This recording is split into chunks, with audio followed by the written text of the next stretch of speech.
existe sim um cuidado que a gente tem que ter quando vai tratar um dente que tem associado uma fístula. Então você vai fazer um tratamento de canal, antes de você começar esse tratamento, presta atenção em qual que é esse cuidado que você tem que ter, senão amanhã ou depois esse paciente realmente pode ter um insucesso.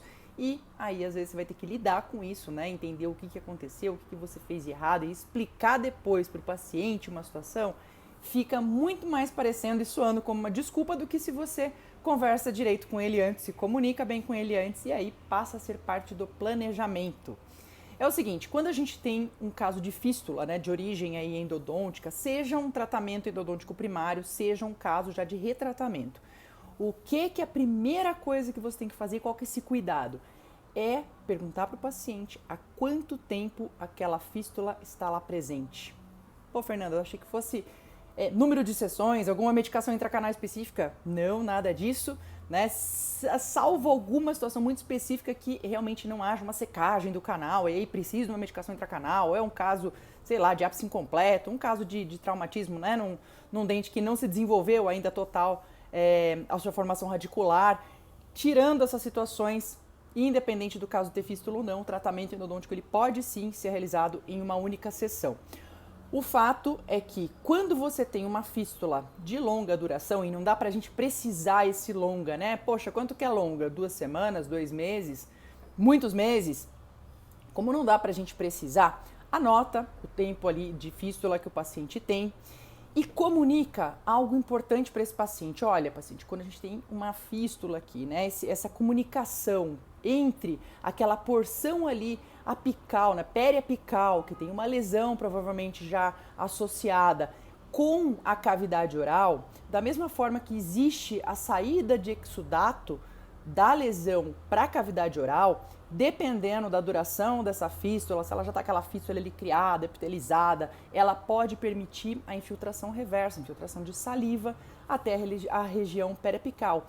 E aí o que pode acontecer? Vamos pensar, todo caso que tem uma lesão periapical associada, você tem sim um biofilme extraradicular aderido ali na região apical, pelo menos daquela raiz, mas não necessariamente esse biofilme ele vai ter uma maturação suficiente para manter depois aquela lesão, depois que você fez a endo, tá tudo certo, dificilmente aquele biofilme vai manter o insucesso, tá? Vai manter, perpetuar aquela lesão, a não ser que esse biofilme ele já esteja ali maturado o suficiente. E se você tem infiltração de saliva, o que acontece com esse biofilme?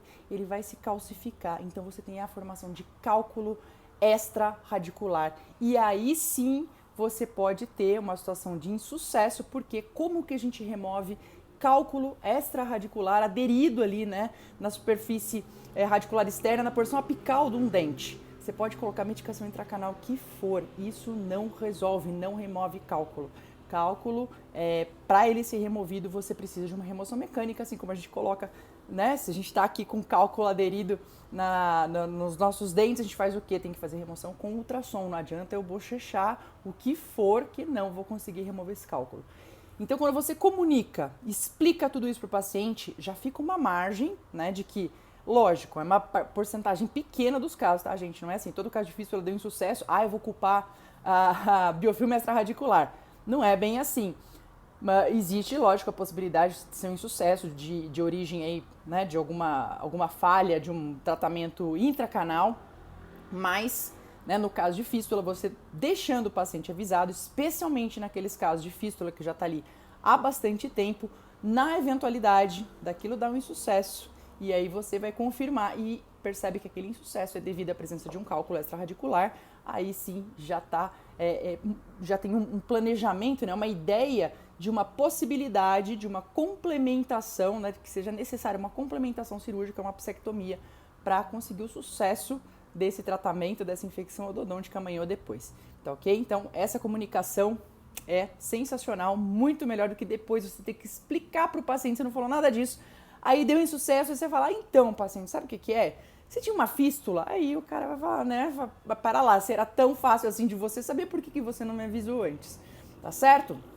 Se você quer saber melhor como planejar, conduzir os seus casos, ter um suporte mesmo de alguém ali que está comprometido, né, com você e tem bagagem para poder te ajudar da melhor forma, eu convido você a participar do nosso curso de controle de dor e endodontia.